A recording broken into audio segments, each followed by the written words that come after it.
네, 이번엔 여의도 정치 외전 시간입니다. 여야의 전직 의원 두 분을 모시고 오늘 여의도 정치권의 가장 뜨거웠던 이슈에 대한 양측의 이야기 함께 나눠보겠습니다. 신경민 전 더불어민주당 의원, 김용호 전 국민의힘 의원 두 분 나오셨습니다. 어서 오십시오. 네, 반갑습니다. 네, 안녕하세요. 네, 오랜만입니다. 네, 건강하게 잘 지내셨죠? 잘 지냈습니다. 네. 그 윤석열 대통령이 오늘 아침 출근길 약식 회견에서 민주당의 시정연설 보이콧에 대한 입장을 이제 밝혔는데 약 30년간 헌정사의 하나의 관행으로 굳어졌던 게 어제부로 무너졌다 이렇게 발언을 했습니다. 과연 이게 이제 국회를 위해서도 바람직한지에 대해서 고민해 봤으면 한다 이런 이제 화두를 던졌는데요. 이 발언 들으셨죠? 네. 네, 어떻게 들으셨습니까? 먼저 신 의원님. 글쎄 이제 이게 노태우 대통령 때부터의 그 시정연설 이게 이제 미국 거 다 본따긴 한 거예요. 근데 이제 우리 걸로 네. 그 어떻게 보면 고착화됐는데 되게 좀 싫어할 때 그 사이 야당들이 했던 것은 일단 들어가서 피켓팅을 하든지 그리고 입장하고 퇴장할 때 기립을 안 하든지 박수를 안 치든지 뭐 이렇게 해왔어요. 네. 근데 이번처럼 그냥 아예 처음부터 안 가버린다 뭐 이런 건 이제 굉장히 극단적인 의사 표시의 방법인 것은 맞죠. 근데 또 그만큼 또 상당히 극단적인 검찰 정치가 이루어지고 있어가지고 네. 검찰이 당사에 들어온다. 그것도 국감 중에 특히 또 대검, 서울 고검, 국감 중에 그 즈음 해가지고 바로 일종의 쳐들어온다. 이런 것도 또 매우 이례적입니다. 처음 이렇게 거침없이 하이킥식으로 검찰이 압수수색 영장을 들고 와가지고 쳐들어오는 것도 사실은 처음 보는 일입니다. 그러니까 지금 우리 헌정사에 처음 보는 일들이 굉장히 많이 일어나서 이런 불행한 사태까지 왔습니다. 그래서 이런 것들을 정치권들이 좀 안 해야 되고 피해가야 되고 뭔가 그 전에 여러 가지 내고랄까, 대화랄까, 타협이랄까 이런 게 있었으면 좋은데 지금 그런 것을 할 수 없는, 허용하지 않는 뭐 이런 정치판이 된 거죠. 그러다가 보니까 국민들에게는 절대로 보여드려서는 안 되는 모습을 보이게 된 건 뭐 너무나 분명합니다. 그런데 문제는 이 9월 정기국회가 뭐 이럴 줄 사실은 알았던 것이고 앞으로 남은 이제 11월 예산국회 험난합니다. 이게 이제 12월 2일이 예산의 마감 시한인데 저는 이건 절대 못 지킨다고 보고요. 이제 12월 말 아주 대립이 심해지면 1월 달까지 넘어가게 되는 굉장히 지리하고 험하고 아주 어려운 국회가 예정돼 있다고 봐야죠. 네네. 헌정사상 초유의 야당의 대통령 시정연설 거부 사태에 오기까지는 대통령과 여당이 이러한 정치 환경을 촉발을 한 측면이 있다. 네, 그렇게 말씀하셨습니다. 그 야당의 입장에서는 대통령이 마음에 안 들 수도 있고요. 네. 여당의 행태에 대해서 마음에 안 들 수가 있어요.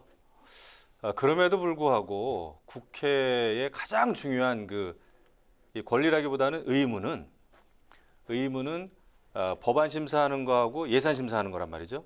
그 중에서도 대통령의 이번에 예산안에 대한 내년도 예산안에 대한 시정연설이었거든요. 네.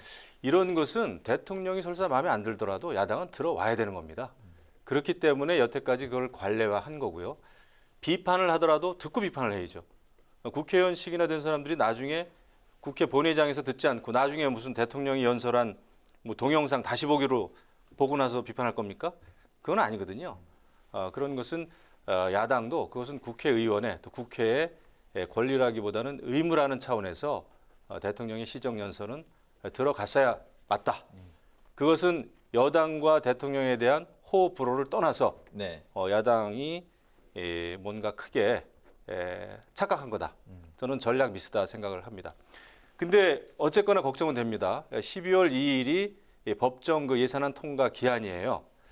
그런데 이제 처음부터 이렇게 대통령 시정 연설도 듣지 않을 정도의 분위기라면 11월 내내 여야가 이제 강대강 대결로 치닫을 텐데 이렇게 됐을 때는 결국 뭐 여든 야든 국민들로부터 국회는 신뢰도가 더 떨어지게 생겼구나 이런 생각을 좀 하죠. 근데 지금 야당의 프레임은 그겁니다.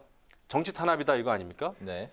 근데 본질적으로 간단하게 말씀드리면은 이재명 당대표의 여러 가지 부정부패 의혹과 관련해서 지금 수사를 하고 있는 거예요.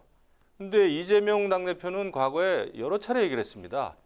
부정부패를 청산하는 그런 청산 작업은 정치 보복이라고 불려줘도 그거는 해야 된다 반드시. 그런 정치 보복이라면 매일 해도 된다라는 얘기를 했어요. 결국 이재명의 적은 이재명이 된 거예요.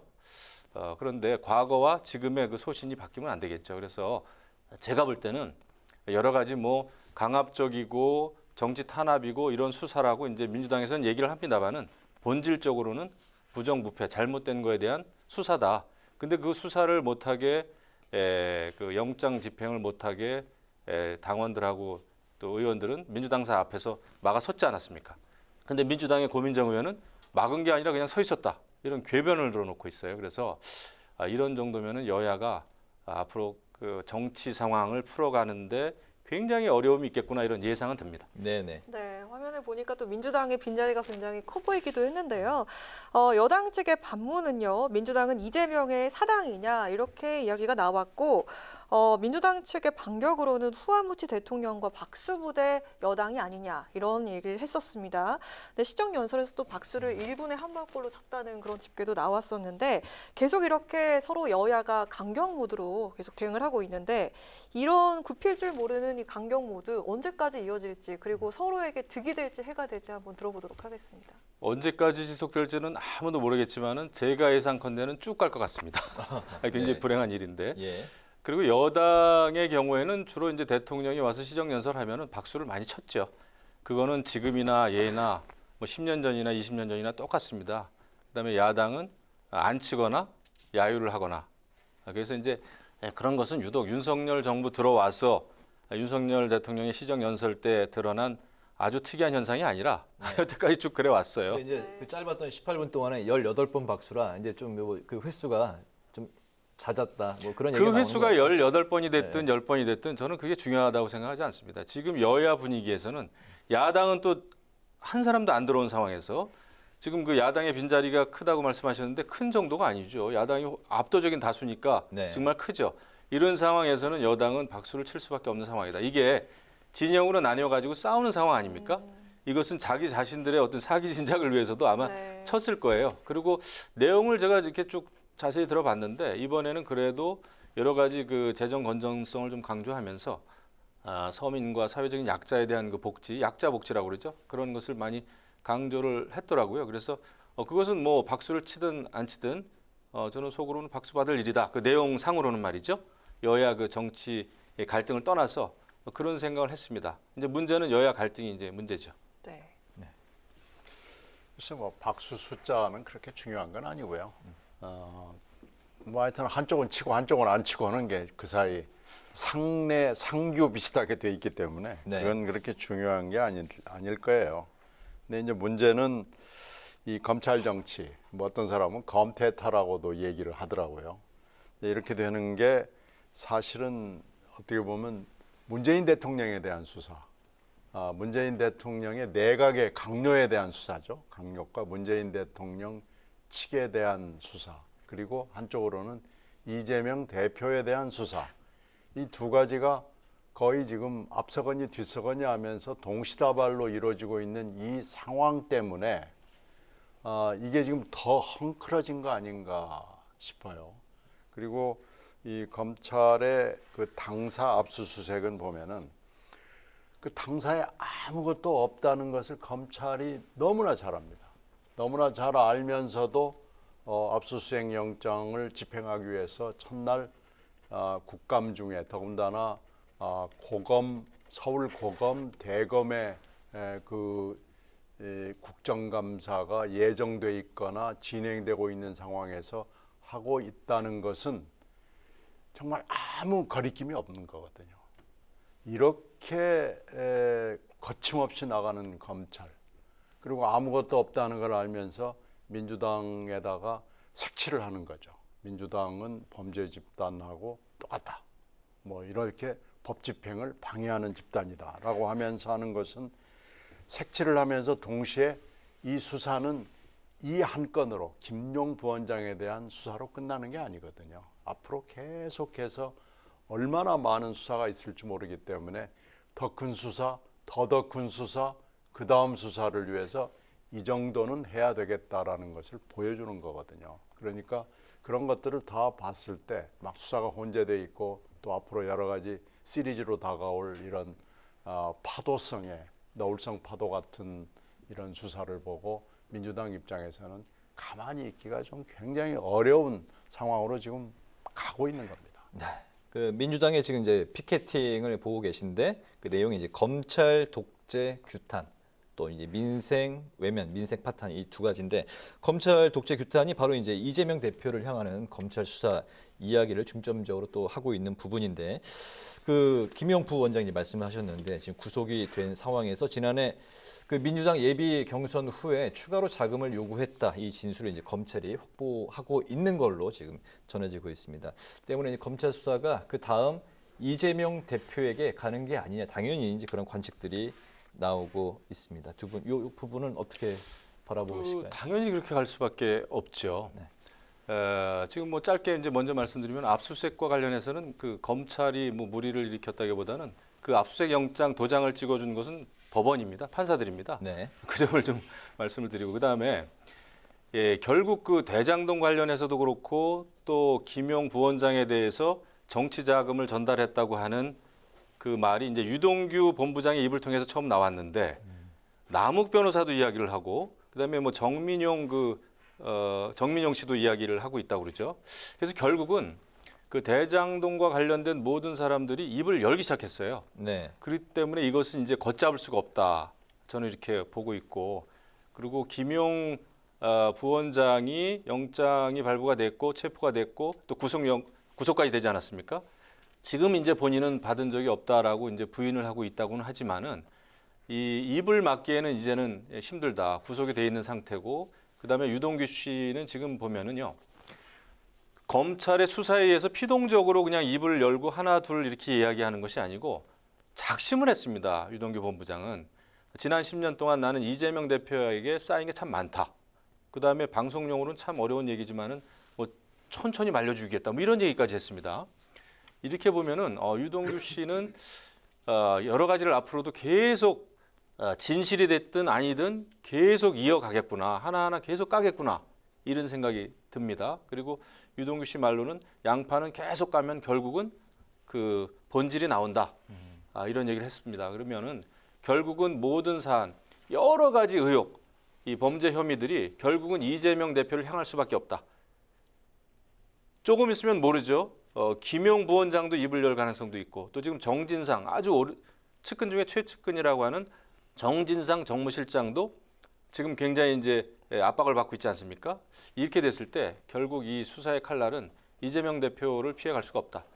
결국은 이재명 대표의 사법 리스크는 본인의 리스크이기도 하지만은 네. 결국은 민주당의 리스크가 되어 가고 있죠. 이미 됐죠. 그렇기 때문에 민주당 지금 전체 의원들이 검찰 수사를 야당 탄압이다라는 이제 프레임으로 이렇게 나오는데 이것은 민주당의 저는 운명이 아닌가 생각이 됩니다. 이 운명의 시작은 이재명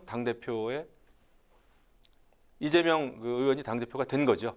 그래서 이것은 당분간은 민주당으로서는 너무 곤혹스러운 그런 상황에 빠질 수밖에 없다.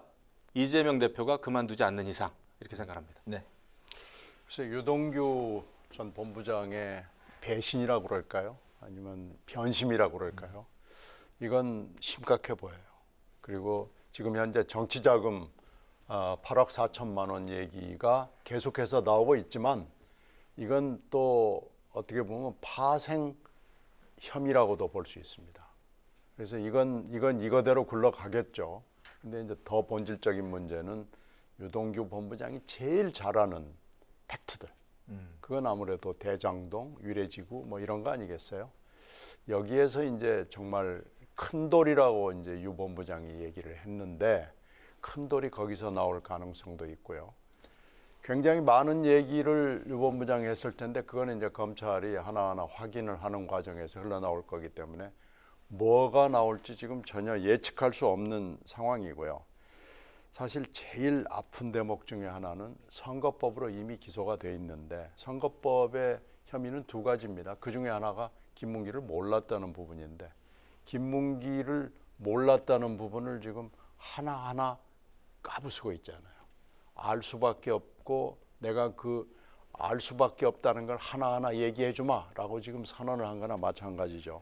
그래서 현재 정치자금 어쩌고 저쩌고 하는 문제는 네. 맛보기로 들어가는 어떤 시작점에 불과하고 굉장히 많은 혐의들이 여러 가지로 나올 수밖에 없는 상황이어서 지금 현재 지금 민주당에서 얘기하고 있는 것은 정말 많은 혐의 중에 빙산의 일각이 될 가능성이 굉장히 저는 높다고 봅니다. 그런 점에서 봤을 때는 앞으로 이 문제를 어떻게 민주당이 다뤄가야 될지에 대해서 내부에서 지금 밖으로는 얘기할 수가 없는 것들이 굉장히 많이 논의가 되고 있고요. 하나 지금 곤란한 것은 그겁니다. 문수사, 명수사. 그러니까 문수사와 명수사가 같이 진행이 되고 있다는 것이 그런 얘기를 바깥으로 드러내는데 어려움이 있는 거죠. 그래서 민주당은 현재 고민하고 있습니다. 민주당이 뭐 의연하게 일렬로 해서 한 목소리로 가자 하는 것은 겉으로 드러나 있는 거고요. 실제로는 안에서 굉장히 고민하고 있죠. 네, 알겠습니다. 네. 자, 민주당의 이재명 방탄에 대한 일종의 압박이 또 김의겸 의원의 발언을 불러왔다 이런 지적이 있습니다. 며칠째 직을 걸고 했던 이 언쟁에 대해서 좀 시끄러웠는데요. 이번에 한동훈 장관이 그냥 넘어갈 것 같지가 않더라고요. 그냥 넘어갈 사람이 아니죠. 네. 저는 그렇게 봅니다. 김의겸 의원도 그렇고 이제 민주당은 그렇게 생각을 하고 있는 것 같아요. 지금 정부와 여당을 공격하기 위해서는 일단 김건희 여사를 공격을 해야 되고 그다음에 한동훈 법무부 장관을 공격을 해야 된다라고 하는 큰 전략 안에서 움직이는 것 같아요. 네. 네. 그런데 이제 그게 지금 성공을 잘 거두지 못하고 있다 이런 생각이 듭니다. 특히 김의겸 의원 경우에는 지금 또 대변인도 맡고 있잖아요, 당에. 그런데 이제 아무리 면책 특권이 있다고 하지만은 국회의원이 상임위에서 발언하고 할 때는 이게 진실인지 아닌지를 한 번쯤은 고민을 해야 됩니다. 그리고 체크를 해봐야 돼요. 사실 확인을. 누가 이야기한 거다. 누가 어떤 근거로 이야기했을까. 이런 것을 자기 보좌진들하고 한 번은 머리를 맞대고 걸른 다음에 이 정도면은 의혹을 제기하더라도 이것은 거리낄 것이 없단 말이죠. 이건 면책 특권을 떠나서 그것이 이제 우리가 상임위 질의할 때의 기본인데 그거를 지금 지키지 않고 있어요. 그러니까 어떤 의혹, 질문을 하더라도 그거에 근거를 전혀 대지 못하고 그냥 어떤 다른 단체나 유튜버와 협업을 했다라고 하는데 뭘 가지고 어떻게 협업을 했고 어떤 증거에 의해서 어떤 장소에서 술을 마셨기 때문에 오늘 내가 이 얘기를 한다. 하다못해 사진이 있든 녹취가 있든 이런 거를 증거력이 있는 그 자료를 들이밀면서 질문을 해야 되는데 던져놓고 아니면 말고식이니까 한동훈 장관은 법무부 장관 아닙니까? 더더군다나 이런 상황에서 그냥 넘어가기는 아마 어려울 겁니다. 그래서 이번에는 아주 세게 지금 부딪혔는데 서로 이제 지난번엔 김의겸 의원이 법무부 장관직 걸어라 그랬더니 이번에는 이제 한동훈 장관은 나는 걸겠다 당신은 뭘 걸겠느냐 이래가지고 이제 직을 서로 거는 이런 상태가 됐는데 이 발단은 저는 김의겸 의원 민주당이 네. 한동훈 법무부 장관 마음에 들지 않더라도 이런 식의 질의를 하는 거는 하수 중에 하수다 생각합니다. 이번에 김의겸 의원이 실수를 했죠. 이건 분명히 언제 어디서 누가 무엇을 어떻게 하는 OW1 원칙, 그러니까 기사의 원칙에 충실하게 원칙을 지키면서 하는 질문은 아니었어요. 그래서 이건 분명히 김의겸 의원이 그리고 그 면책 특권에 의지하려고 했던 것은 잘못된 겁니다. 그러나 한동훈 장관도 나 직 걸 테니까 당신 뭐 걸래 하는 식으로 국회를 아주 진짜 우습게 보는, 국회의원도 우습게 보고 국정감사도 우습게 보고 이런 식의 대응을 하는 것은 장관으로서 맞지 않습니다. 더군다나 그게 국정감사 자리고 피감기관의 장으로서 와 있는 건데 이렇게 하는 것은 한동훈 장관도 너무나 가볍고 경솔하게 대응을 하는 거고요. 면책특권 얘기를 하면은 이런 비슷한 건이 대법원 판결까지 간 사건이 2007년인가 있었어요. 근데 그때 면책 특권을 인정을 받았습니다. 그러나 이제 그 단서 조항에 명백히 허위 사실일 것이 분명한 경우에는 면책 특권을 인정받기 어렵다라는 판결문이 있습니다. 대법원 판결문이 있기 때문에 과연 이번에 협업을 했다.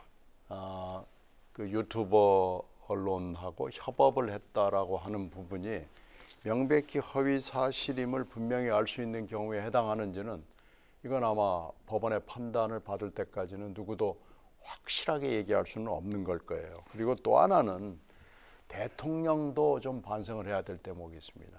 이런 얘기를 했을 때 만약에 대통령이 그런 사람이 아니었다라는 일반의 인식이나 여러 가지 정치적 해석이 있었다면 대통령이 그럴 리가 있냐라고 사람들이 그렇게 얘기를 했을 거예요. 근데 대통령이 술 좋아한다는 얘기는 많이 들었는데 혹시 그럴 수도 있는 거 아니야? 라고 다들 좀 고개를 갸우뚱했거든요. 그러니까 대통령이 저는 어떻게 하는지 잘 모르겠지만 만약에 정말로 술을 그렇게 지금도 좋아한다고 그런다면 이번 일을 계기로 술은 끊어버리는 게 좋습니다. 알겠습니다. 네. 박지원 전 국정원장이 이재명 대표 검찰 소환 시점을 두고 오히려 그 대통령실에서 늦출 수도 있다, 늦추려 할 수도 있다 이렇게 언급을 했습니다. 총선 내후년 이제 4월에 있는 바로 이 시점의 총선 때문에 더 길고 더 오랫동안 총선으로 가는 그 정치적인 어떤 그 요소로 그 쓰고자 하는 용도로 쓰고자 하는 아마 그런 욕망 때문일 거다라고 관측을 했는데 과연 그런 소환 시점까지 여권 대통령실에서 조율을 하면서 정치적으로 이용을 할 것인지 두 분 어떻게 그리고 이제 과연 이게 그러한 시점 조정이 정치적으로 어떤 영향을 정말 미칠 수도 있을 것인지 어떻게 분석하십니까? 뭐 이게 굉장히 중요한 거죠. 지금 이 검찰 정치가 누가 지휘를 하는지 하는 건 미스테리고 아무도 확인을 안 해주겠지만 대통령실이 그 도어 스태핑에서 대통령이 얘기하듯이 아니 나 뭐 신문 보고 압니다. 이러리라고 믿는 사람은 아마 대한민국에 거의 없을 거예요. 저도 대통령실이 뭐 이거 해라 저거 해라 압수수색 들어가라 뭐 이렇게까지는 안 하지만 큰 아웃라인은 분명히 기획을 안을 가지고 있을 거라고 봅니다. 그래서 이 검찰 정치의 톱에는 대통령이 분명히 뭐 톱인지 뒤인지는 모르지만 네. 있다고 생각이 되고요. 어떤 사람들은 제가 그렇게 얘기하는 분을 봤는데 뭐 20일 안에 이재명 대표를 소환해서 구속하려고 한다 그러는데 그건 저는 맞지 않다고 보고요. 지금 국힘당의 희망이 이재명 대표라는 거 아니에요? 그런데 만약에 그 말이 맞다고 그런다면 아마 길게 늘려서 정말 유본부장의 얘기대로 말려 죽이는 전략으로 가는 것이 훨씬 더 국힘당 쪽이나 그쪽에 가까운 사람들의 시나리오에 가까워 보입니다. 아까 말씀하신 대로 뭐 김문기를 몰랐다는 뭐 그 선거법 뭐 위반 사항부터 해가지고 고구마 줄기를 계속 앞으로도 꺼내면서 이용할 것이다. 지금 아직 기소가 안 된 것들이 많기 때문에 네, 네. 수사도 하고 기소도 하고 또 뭐 소환 가지고 밀당하고 압색 가지고도 밀당하고 이러면서 길게 갈 거예요. 알겠습니다. 이게 뭐 한 10년 전, 20년 전 정치 같으면은 혹시 그런 그 청와대 대통령실의 또 정무수석의 또 민정수석의 그런 전략이 실행될 수도 있었겠죠. 근데 지금은 전혀 그렇지 않습니다. 지금 저기 박지원 전 원장이 하는 얘기는 저는 시중에 그냥 떠도는 얘기다 생각이 들고 이재명 그 대표에 대한 수사, 일정, 그다음에 구속 이런 거는 청와대에서 생각할 수가 없는 거예요. 네. 그다음에 법무부 장관조차도 그것을 수사 지휘를 못합니다. 만에 하나 대통령실이나 한동훈 법무부 장관이 이런 특정 수사 사안에 대해서 지시를 하고 전략을 짜가지고 그것을 검찰들에게 만약에 지시를 했다 하면은 그럼 정권 무너집니다. 제가 볼 때는 그것은 시중에 떠도는 얘기를 박지원 전 원장이 박지원 전 원장 스타일대로 그냥 이야기를 한 것 같아요, 언론에.